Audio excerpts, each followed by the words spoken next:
Different ایک new venture ہے. 192 ملکوں میں سے کسی ایئر فورس نے خود فائٹر جہاز نہیں بنایا. یہ پاک فضائیہ واحد ایئر فورس ہے جس نے خود بنایا جہاز. ہندوستان میں تیجس جو بنایا وہ ہندوستان ایروناٹیکل لمیٹڈ نے بنایا, انڈین ایئر فورس نے نہیں بنایا. اور وہ انڈین ایئر فورس ناراض بھی اس لیے ہے کہ ہمیں تو پتہ ہی نہیں ہے کیا بن رہا ہے, ہمیں تو یہ ایک پولیٹیکل پروڈکٹ دیتے ہیں instead of a fighter jet. اچھا, یہ انڈیا کہتا ہے. ہم اپنا پروڈکٹ ہے, ہم اون کرتے ہیں, ہم ماڈیفکیشن کرتے ہیں, ماڈرنائزیشن کرتے ہیں, اپ گریڈیشن کرتے ہیں, ساری ہماری مرضی سے ہوتی ہے. پی ایف ایکس پہ آتے ہیں. پی ایف ایکس ہماری اس لیے obligation ہوئی جب ہم نے دیکھا کہ ہمیں جہاز بنانا تو آ گیا ہے.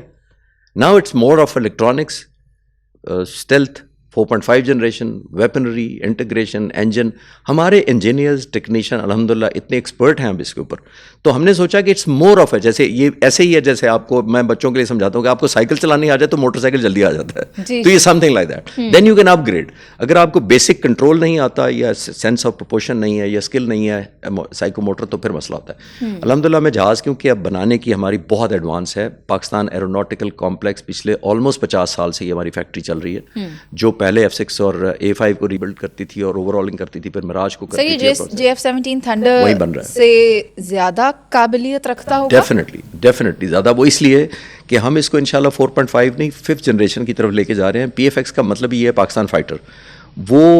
ہم وہ کوشش کر رہے ہیں کہ جو اس وقت state of the art technology دنیا میں ہے اس کی ریسرچ کر رہے ہیں, اس کی انٹیگریشن کر رہے ہیں, اور آنے والے وقتوں میں انشاءاللہ اس پہ پروگرس بڑی تیزی سے ہو رہی ہے. یہ سوللی پاکستان تیار کر رہا ہے یا چین کی بھی مدد حاصل؟ ابھی سوللی پاکستان کر رہا ہے جی الحمدللہ. ایک ڈیڈیکیٹڈ ٹیم ہے, میں مل کر آیا ہوں ان سے, اور پروگرس نہیں بتا سکتا کہاں پہنچا ہے کیونکہ ہم بتانا نہیں چاہتے کہ لیکن یہ الحمدللہ بڑی خوشی ہوئی. میرے لیے پلیزنٹ سرپرائز تھا جب میں ان کے ہیڈ سے ملا.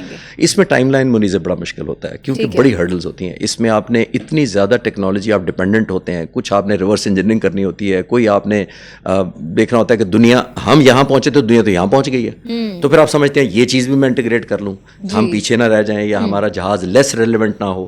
تو یہ ٹیکنالوجی دیکھیے, فائٹر جہاز ہوتا ہے مجموعہ ہنڈریڈز آف کمپیوٹرز آٹومیشن کا. جس طرح کمپیوٹر اپ گریڈ ہوتا رہتا ہے, یہ موبائل آپ کے ہاتھ میں بیٹھا بیٹھا آبسلیٹ ہو جاتا ہے. سال 2 سال بعد آپ کہتے ہیں یہ تو پرانا ہو گیا. سال بعد سر سال نیا آتا ہے, بچوں کا 6 مہینے بعد.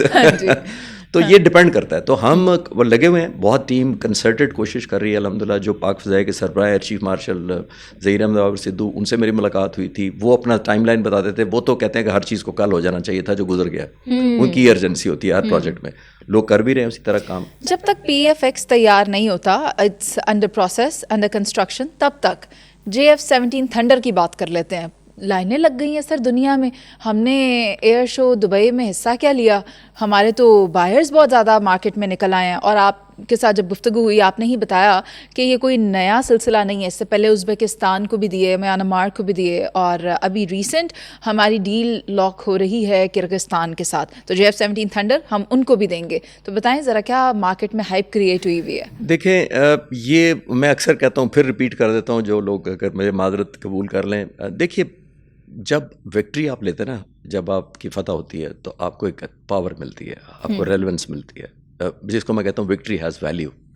تو جب آپ کی ویلیو میں اضافہ ہوتا ہے نا تو دنیا آپ کو قدر دیتی ہے. تو دین یو بیکم پاورفل.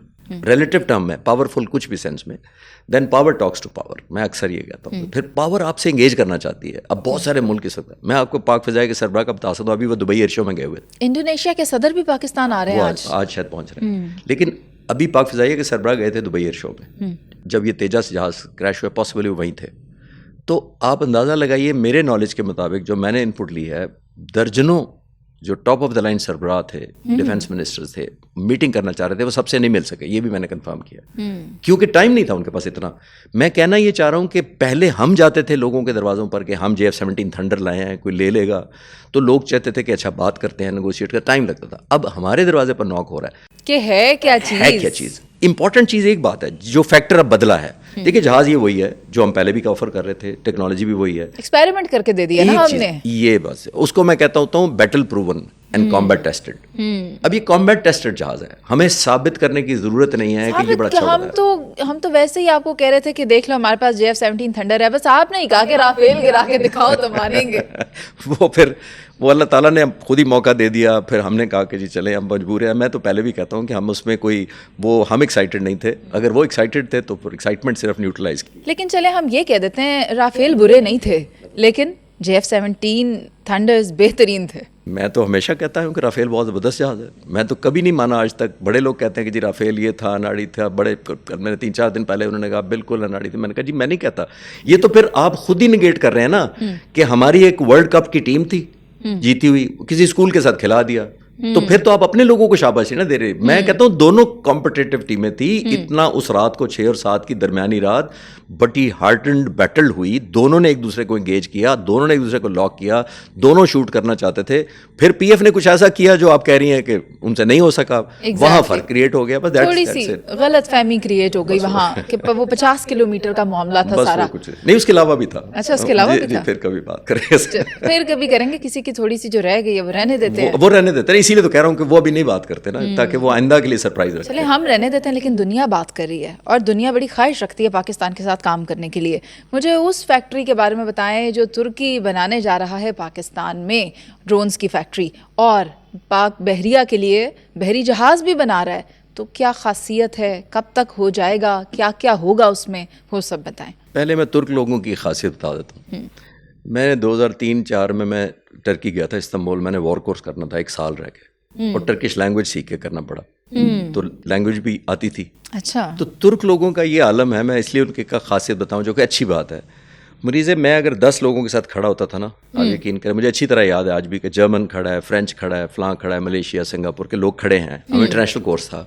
تو جو ترک دوست کھڑا تھا نا, وہ سب کے سامنے کہتا تھا ایز اے رسپیکٹ, سب کو کہتا تھا آپ لوگ دوست ہیں, یہ بھائی ہے. پاکستانی ذاتی وجہ سے نہیں, پاکستانی ہونے کی وجہ سے وہ اتنا ریگارڈ ہمارا کرتے ہیں. ایک بات تو یہ ترکی کی جو انڈسٹری ہے, میں اس وقت تو چلے دیکھتا ہی تھا, اب میں نے دیکھا کہ بہت زیادہ ایڈوانس ہوئی ہے. یہ 2 ہی ملک ہیں, پاکستان اور ترکی, جو مسلمان ملکوں میں اتنے زیادہ ایڈوانس ہیں. اور بھی ہیں لیکن ان کے قریب کوئی نہیں الحمدللہ, یہ دونوں. اور دونوں کو یہ بہت پازیٹیو انہوں نے اسٹیپ لیا ہے کہ دونوں کنورج کریں. دیکھیے اب جو ترکی ہے اس کو بھی بڑی پابندیوں کا سامنا کرنا پڑا. ایک بڑی دلچسپ بات آپ کو بتا چلوں, یہ جو فیمس یا ان فیمس S-400 ہے, جی جی, یہ اس پورے ریجن میں یا انڈیا کے پاس ہے یا ہمارے دوست ترکی کے پاس ہے.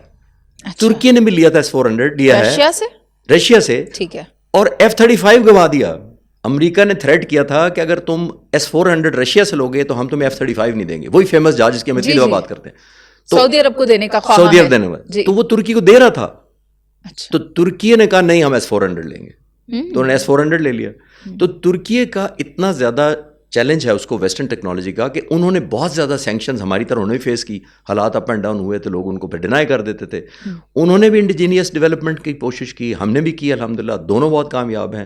ہمارے پاس جو ڈرونز ہیں اس وقت انمینڈ ایریل وہیکل ہے, کنجی ہے, شاپر ہے, شاپر 1 ہے, 2 ہے, یہ سارے سوارم وہ ہم نے بنایا. اب ہماری national aerospace science and technology park ہے, ہم ڈرون بنا رہے ہیں, اکیلے ڈرون بنا رہے ہیں, لوٹرنگ منیشن بنا رہے ہیں, ہمارے ہوم گرون ہیں, اور جو انڈیا کے اوپر پھرتے رہے وہ دے ور آل میڈ ان پاکستان. ہاں, اور انڈیا نے جو ہمارے پاس بھیجے وہ made in Israel, made in اسرائیل. اس کا نام پتہ نہیں ہر کیا نام, پتہ نہیں عجیب سا نام تھا اس کا. ہیرون. ہاں جی, آپ کو زیادہ بہتر بتا ہوگا.